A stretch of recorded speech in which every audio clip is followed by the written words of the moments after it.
You guys already know who I am, CoachSefa. Um, I'm just gonna ask Simon a few questions.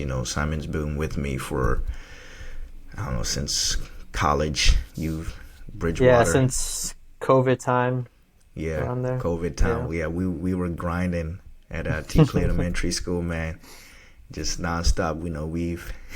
We've had some days where some of the kids and parents were just a little crazy here and there. You already know the situations Yeah. but we were grinding, man. I remember the first time I started pumping my buzz, and you're like, "Sefa, it's not hard enough." So, you know, Yeah. y'all would pump that ball to the max. I swear it was like 16 psi, man. But yeah, man, Yeah. it was good times. You guys grinded. Um, Loved having y'all around, but let's just get to the chase real quick. I got you on here. You're probably most likely my first person that I'm interviewing. I happy you could take this 30 minutes. Just give us a little insight about yourself, where you are, where you were, what back then, your playing history now. Um, you know, Go ahead. Yeah. So currently I'm at Club de Fútbol Talavera. It's a Okay. fourth tier club here in Spain. It's about an hour and a half drive from Madrid. Last season I was with a fifth tier club called Moralo, kind of close to Portugal, but still Spain. Okay. Um, and then my first season here, I was with San Sebastian, which was a third division club in Madrid, and I was with the U21 squad. So I've been Okay. here for about 3 seasons now, and pretty much in the States, born and raised in Manassas, Virginia. Um, Played with NVSC from like rec up until like I want to say U15, U14. Then Where's from there, went MVSC? Where's that one's MVSC in located? that Manassas one's as in well. Manassas. Yeah, that Okay. one's in Manassas. But then after I moved to VSA, which is in Haymarket, which is about half an Haymarket, hour, Virginia. Okay. yeah, Yep. half an Yep. hour away. And during my last season, I was actually a DP for VDA, which was a DA academy at the time. But now I think it's Okay. ECNL. The system Yep. changed. And DP was pretty much I would be training with VSA, playing games, but I would also be in the dynamic with the VDA squad. Right. Um, Went to high school at Osborne in Manassas as well. Played there, and for college, I committed to Bridgewater College, which was down in Harrisonburg, Virginia, more or Okay. less like central Virginia. And yeah, I made a jump here my junior year of college. I Okay. decided to take a gap year, but Yeah. that was a whole thing, with my parents. It was like a risk, There's always that risk of making that jump, and at the end of the day, sometimes you have to sacrifice some things, but I'm glad it paid off. Okay. So yeah, VDAs came a long way, man. They're actually Yeah. like top. They're in the top six. They were top eight like last 2 weeks. They're in like top six of ECNL teams, I believe, Okay. in the area or East Coast wise. But yeah, they've came up, man. I remember when VDA was starting, it was just the club Chantilly, PWSI, and VSA. When I used to coach at VSA, so it's came a long way. Um, you talk about the fact that you decided to take this leap to go overseas in Spain. Um, Yeah.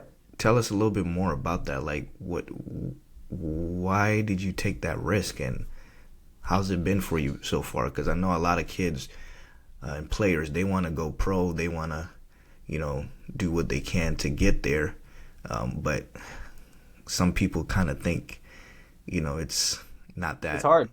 Yeah, it's something that you can get there. They wake up, yeah, man, coach, I want to go pro. I want to do this, and I'm like, listen, it's harder than you think. The percentage is very low, and like the mindset, the mentality, the emotional stuff that you have to go through. Like, tell us a little bit more about that. Yeah, I mean, I knew at least my mindset was I knew I was technically there. Mm-hmm. I knew tactically I was there as well. Obviously, there's more room for growth, and you have to keep improving. But I knew from a football standpoint, I knew I could. Okay. Um, I also used to train with over the summers the USO League Two thing. I don't know if that's still a thing, Mm-hmm. but you would see players who were overseas. They would train with the local clubs, and you get a good grasp of what the level is over there. And I Mm-hmm. thought I had it. Um, so when I came here, first thing is first, I'm American, right? You're gonna get the foreigner treatment. You're gonna sometimes not get prioritized. And I knew all those things coming in. My dad Okay. kind of told me, don't be surprised if they treat you like crap. Don't be surprised if they treat you differently. Don't be surprised if you're not starting or playing, Yep. etc. And I think when that first happened and I saw that, I knew deep down this is why players don't make the jump because you do suffer a bit. Yeah. A lot of American players, it's not a bad thing, but like when I was in VDA or VSA, like during that time and going to showcases, you look at the parking lot and there's a lot of nice cars. Yeah. And from there, you're like, okay, so a lot of these players do come from a certain background and they expect certain things. You Yep. go to D1 school, you get the gear, you go to the facilities, they're nice, everything. So everything is there for you. And I think players who want to, they need to understand that they're going to be put in a certain position where Right. they're going to get treated a certain way. And I don't think that's bad or good. It's just you need mental maturity. And I think a lot of players need that mental maturity to make that jump. Mm-hmm. It's not even about your first touch, about tactics, about are my legs strong or am I physically there? No, it's mental. First and foremost, that mental fortitude. Um, and I think I had that, and so far it's been so far so good, I'd say. Okay. So when you speak about the mental maturity and stuff, what I guess I could say, like, a lot of kids nowadays or teenagers trying to go pro, they feel as if they're ready. Did you have it in the beginning? Because I know, you know, we know how you got connected in the beginning. Yeah. You went overseas to try out. I talked to Daniel, the agent, and you got there. You did what you had to do. You even reached out to me once or twice, saying how tough it is. Some kids, they're struggling, etc. mentally. Just Yeah. being away from your home, all these other things. That Like, too. you know, That's big. it's mentally there and emotionally there. What did you do to kind of help yourself be mentally mature and emotionally mature as well? Yeah, that's a big part. I forgot to mention that. It's time away from your family, from your friends, from the familiarity, right? Like, damn, you're Yeah. away from an ocean away. What I did was I tried my best to focus on the objective, and along focusing on the objective, I met people like-minded like me, who were also focused, and you start building friendships, relationships with people. Oh, hey, you want to go train? You want to do this outside of your own training times, or hey, like I was in Madrid at the time, so hey, let's go to a restaurant or something. Like you build connections, you build a life. You're essentially building a life, and you meet people regardless. I've met a few Americans. I've met many people around the world, um, and you build a life. So you need to learn how to start from scratch in a way. Right. Family wise, obviously, always make contact with them and whatnot. But as long as Yeah. you have a support system, and your family, your parents, your friends, they're like, Simon's there, or whoever is there for an objective, then I think all in the end it's worth it, and it's gonna work out. Okay. Yeah. Yeah. Makes sense. So when you got there, I know you're a little bit older. When you were there, let's talk to me about how the style is. The players there. How important was first touch, skills, dribbling. The coach's mentality of what they want, because over there it's kind of like this is the coach's job. If you're not going to perform, it's kind of like you're not going to stick around. So, how good technically did you have to be in those situations? And how good technically were you from there to now? Because I know there's got to be improvement from just being there that long. When you were first there, how was your technical ability compared to those players at that time? Yeah. So, I right now, it's funny you say that. Right now, I just finished my level 2 coaching course here in Spain. Okay. You have a lot of time in your hands, and I just wanted to get my coaching license here. And the biggest thing that they make you learn as a coach is decision making. Decision making, decision making, decision making. Doesn't matter if you're tall, doesn't matter if you're short, doesn't matter if you're big. If you make the right decisions as a player, by definition, you're a good player. Okay. And seeing as a player, being here for almost 3 seasons now, that's true. Everybody, all the coaches, all the training sessions in reduced space, the quicker you think, the better you are. Every division pretty much is separated by half a second or a second of decision making. Right. Right? So it's those fine margins that make you as a player. And when I came here at first, you rarely lost the ball. If you lost the ball, it's because there was just no other way. Like, obviously, sometimes it happens, but Right. it was a very high tempo. First touch, like you said, it was really important. Technique wise, very important. It's just everybody seemed like the ball was connected with them in a way. Like they've been, I mean, with your drills, for example, like they would excel in all of them, right? Yeah. And the fine margins is just decision making. The defending wise, sometimes Spain, especially, I heard it gets some slack of like, oh, it's not aggressive and stuff. That's true, but there are times where it's for a reason. It's because they know they're going to close you down in a certain area of the pitch, and they will take advantage of you, and they will capitalize in those moments. But yeah, technically why Spain is, I mean, the Euros. They won the Euros, the women's team, Yeah. Barcelona, Madrid. Like, it's the top of the top. So technically you have to be there. Yeah. I tell players all the time, but what I want to know is, in general, when we talk about decision making, how did you start adapting to decision making? Because you have players that would just talk about it. Everybody in the beginning, somebody's always faster than you, stronger than you, more athletic than you when you're younger.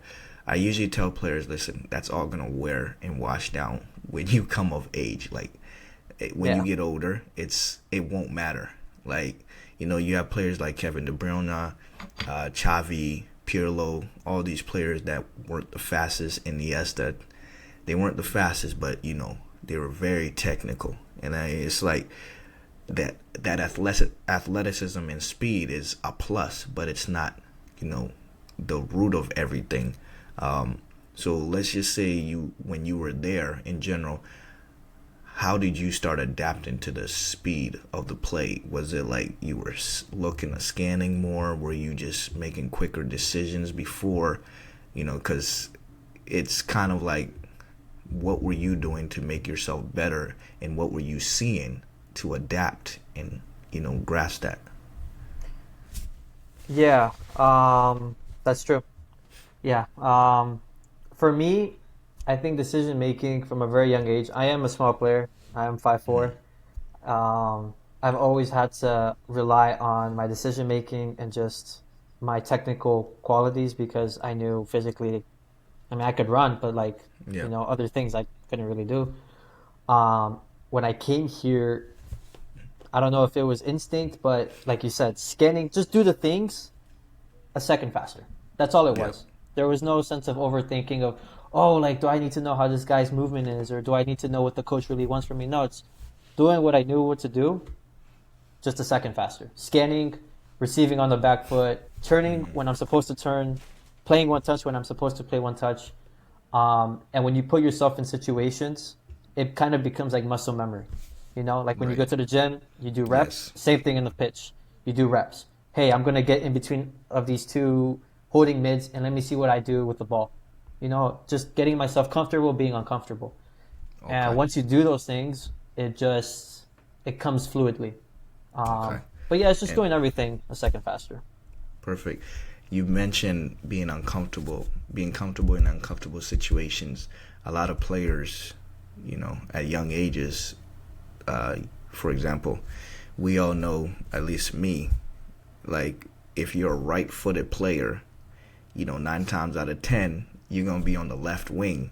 But at the young age, some of them are like, I usually play on the right because I'm right-footer, or some players can't handle the situation of being around 3-4 defenders. So I try to kind of tell them, listen, you just have to get to the point where you're fine with being uncomfortable, because then you can overcome it. Yeah. What would you tell players in general, like, they're uncomfortable playing a certain position, or uncomfortable being pressured or so? What would you tell them, or what did you use mindset wise to kind of get yourself in there, besides just putting yourself in that situation? Did you have anything that you were telling yourself, or you were doing to prepare yourself over time? Um, yeah, I think a good example I can use with this is sometimes at my earlier youth career, I was scared of dribbling. I was, I always played 1-2 touch. Even nobody told me, but I would just naturally pass the ball, always. When you get comfortable doing something repetitively and you're losing the ball, whatever, there's no risk, right? You're U10, U12, U14. Right. I know coaches in the States really prioritize winning, but if you just work on yourself and put yourself in those situations, that's for step one. Step two is to do it. You lose the ball or you make a mistake, you can only learn. If you make a mistake, unless you completely like look past all the things or all your mistakes, you learn somehow, some way. Right. And I would suggest to those players to just keep going, just keep trying. If something doesn't work, try something else. If you said the right-footed players and all that, you have 2 feet, and if you learn how to use 2 feet at a very young age, you will become golden by the Right. time you become 18, 19, 20. A lot of players here, even in Spain, this is the one thing that surprised me. Not a lot of players know how to use their weak foot. Oh. Yeah, and if they do, it's only to pass, but to play a long ball to shoot, Uh-huh. they're like, no, no, no, it's on my weak foot. I'm just like, you're Yeah. in Spain. What do you mean? Yeah. But be uncomfortable. That's what I'm saying. Just be uncomfortable. Try things. And there's no risk. It's a Yeah. ball. At the end of the day, it's a ball, and you're just playing. So just Yeah. try things. Definitely. That's how you get better. And I mean, also, like, when we used to train a lot up in Northern Virginia, years ago, before and after COVID, or during in general, there was times where you would come, Jorge, all of us, you guys would come, the college students, and you guys would just be like, doing the basic stuff dribbling wise, but you guys were struggling for a little bit. I was like, bro, these are basic things you guys should have down. You guys were good with the one touch, boom, boom, moving the ball, et cetera, from time. But, I had to challenge you guys to get you guys out of your comfort zone and make you dribble a little bit more, sharpen your dribbles, do extra stuff. You in general, I don't think you really had a problem with it, because every time you would reach out to me or we would talk, you're always doing that extra work. How important is it to you, or just in general, how often did you do, training by yourself, and how often do you think you should do it, in general? A lot. A lot. The whole point of training is it's a muscle memory. It's your body knowing how to do stuff with the ball, right? I remember, like you said, during those few times, we train and whatnot over the summers or over the winters. I have always instinctively always tried to find time to train, even if it was 6 a.m., 7 a.m. in the summers. Like, remember one time we went to Hellwig at like what, 6 a.m., 6:30 or Oh, something? yeah. Yeah, like, because I knew I was gonna go somewhere for like a whole week. Like, as a player, training should be your bread and butter.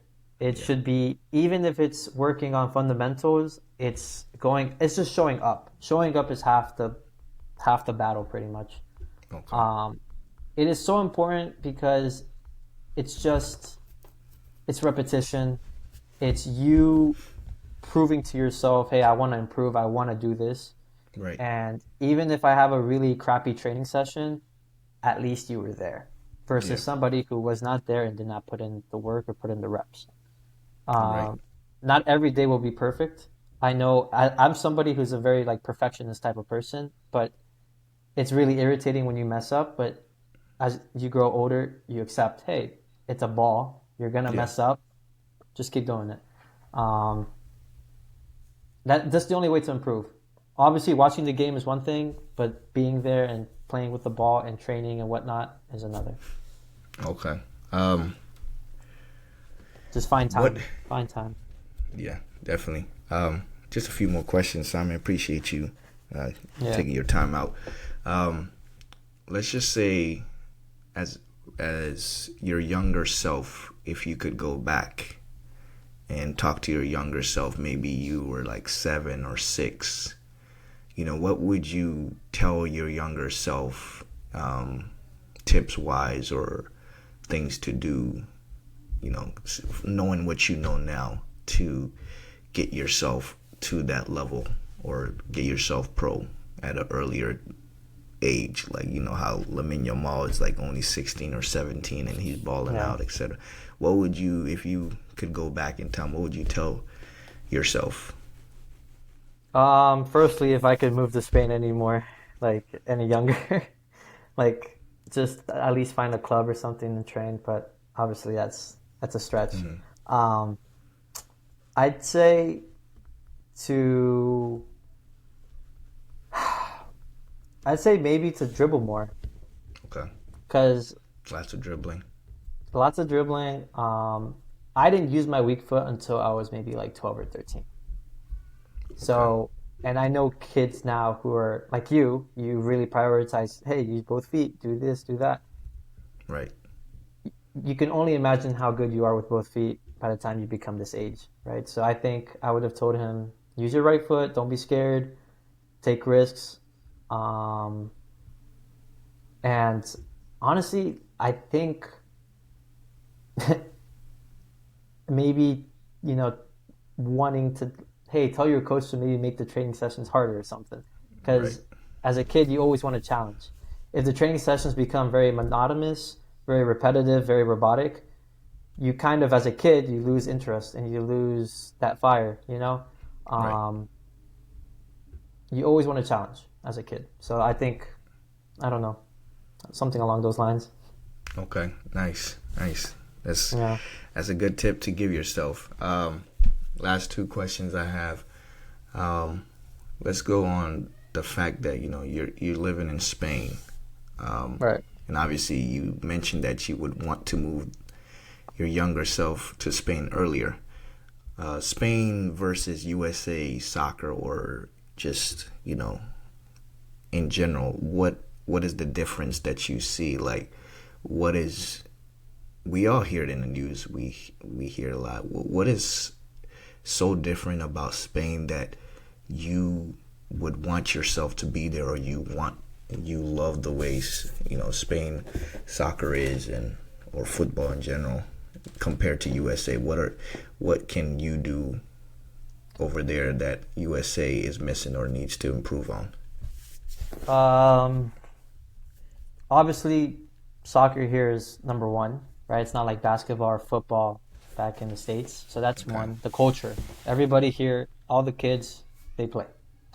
And then I think the environment of the youth soccer development here, Mm-hmm. when you go to games, you hear parents, you hear kids of other teams watching kids' games, and they're all screaming. It's really exciting. And I think back home we kind of lack that, even at the higher levels. Not too long ago, I went to a D1 game, a guys D1 game, Okay. and it was a really boring environment, but it was kind of packed, and they were playing. And that was my first time watching a game in the States since I have moved abroad. And I just noticed like that quick distinction of, hey, there's not a lot of pressure here. And I think Right. pressure, a healthy pressure, like just passion, right? I think that's the biggest difference.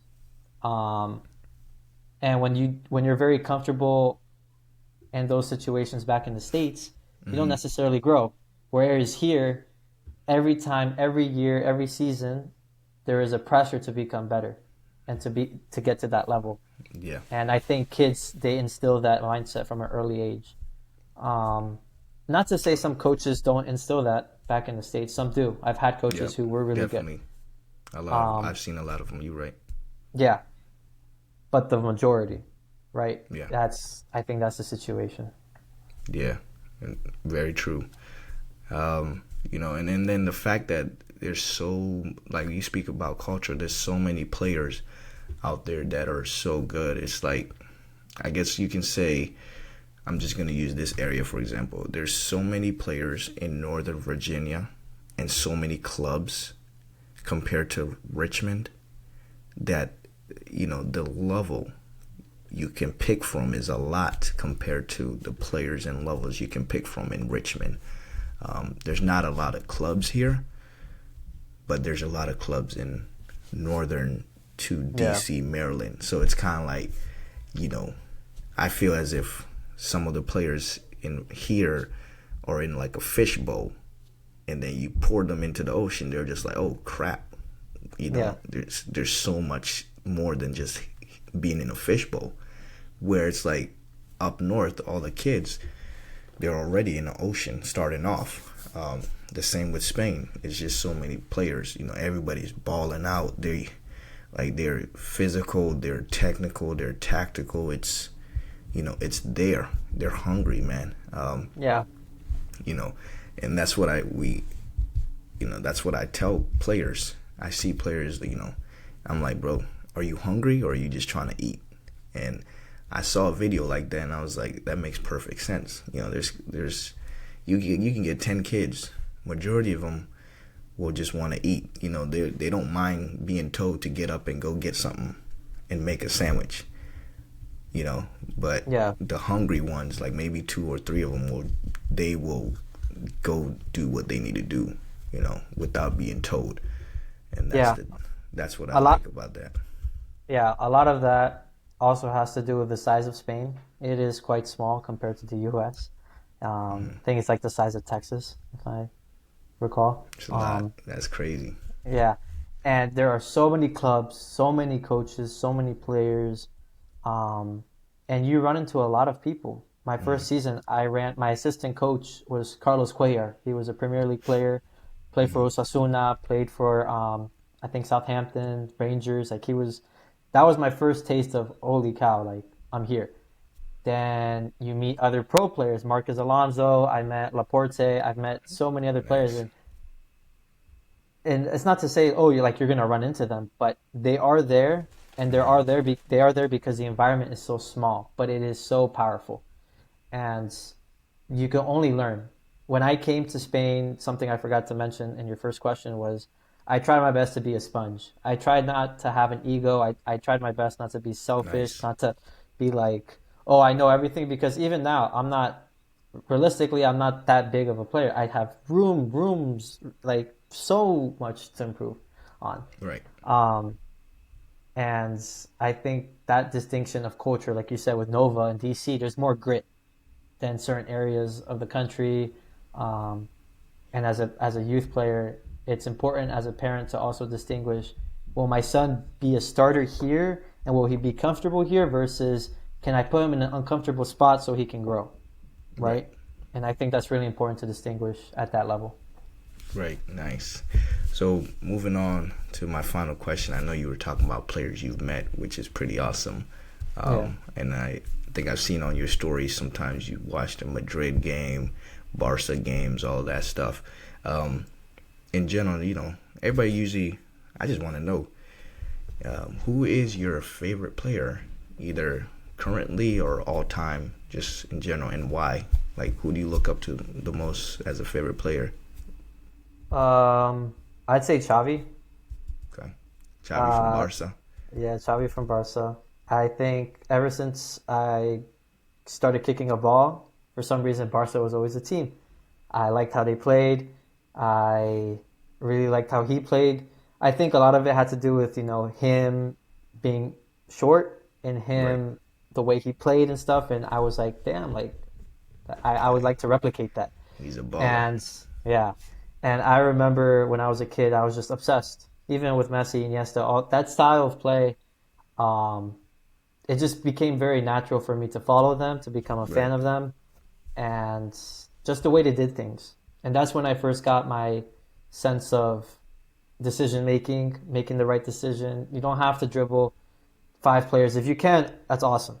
But sometimes, shoot, if this guy's making the right pass versus making that Hmm. dribble, that means something's there. So I would Right. always try to replicate Xavi. Yeah. Definitely. Awesome. Yeah, man. Xavi's one of my favorite. I mean, he's playing for the wrong team. He should be playing for Madrid, but that's another thing back then. But yeah, man, I loved Barca back then. Love Madrid, but there's great players all around, and hopefully, you get to that point in general.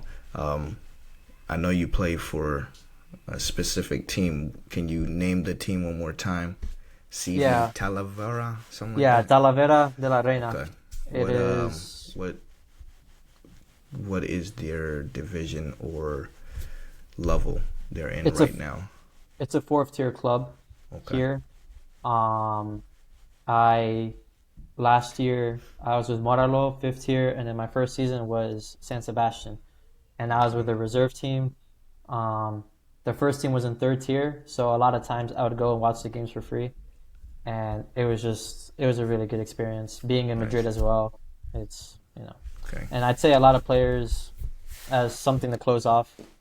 If you do want to make the jump, just know that you don't necessarily have to be ready per se, but if you know that you can grow and you know that technically you're there and you can take small steps, Hmm. if you really want to, I'd say you have nothing to lose. Okay. And yeah, Okay. Awesome. Awesome. Definitely. I mean, hopefully, dude. Hopefully, I get to see you. At those higher yeah, levels pretty soon, man. Even fourth tier, third tier, just over there is just crazy. It's so intense and so good. Um, I mean, you can compete with first teams up there, and I've seen it. But besides that, I guess I'm gonna end it with a question for you. That's to close it out.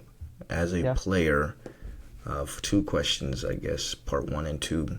One, what is your end goal? That you want to reach in general, and two, what does the word or the phrase brick by brick mean to you? Like, what do you take it as for you as a soccer player? So, Um, so part one, what is your end my end goal goal. for soccer? I think my end goal is to ultimately break into the soccer world and make a Hmm. living out of it, right? Okay. To somehow, some way, kick a ball, raise a family, and find myself in a team in a situation where I'm comfortable Hmm. and I think keep on growing. Like just because I'm comfortable doesn't necessarily mean to stop, but I do want to get to that point where okay, this is my career. I'm comfortable, Right. financially, stability wise, and I could grow on from here and try to go as far as I can. Whether that's second tier, whether that's MLS, whether that's even first division in Bolivia. That's where my family's from. Like, just want to break into that scenario where I'm comfortable, right? Okay. Um, Nice. and you said brick by brick. Yeah. Part two, brick by brick. What does that mean to you, man? Brick by brick. There are there are layers and there are levels to this, Hmm. but in order to get to those levels, it takes steps, and those steps are very you can't skip steps. If you do, it's not going to go well. And to me, that the first thing that highlights is development and the motivation to continue, right? The Yep. Yep. consistency in your motivation. A lot of players I know who were, I would say, really, really good, they stop. They stop because of distractions. They stop because of this or that. There's different scenarios. It's not to judge anybody, but they stop. And and just don't stop. Keep brick by brick. Keep building. Keep building. Yep. Keep building. Because at one point, you're gonna build something. Nice. Awesome, man. That's a good way to explain what brick by brick means to you as a player in general. But yes, Simon, I appreciate your time, man. I hope everything's going well in Spain. Whenever you come down, give me a heads up, couple weeks heads up. We can set up something, run something. But Yeah. hope to see you soon, man. All right. Yes, sir. Yes, sir. Appreciate Yeah. Hopefully. you. All right. Sounds good, Coach. Thank you so much. All right, man. You have a good day. Bye. Yep. Me too.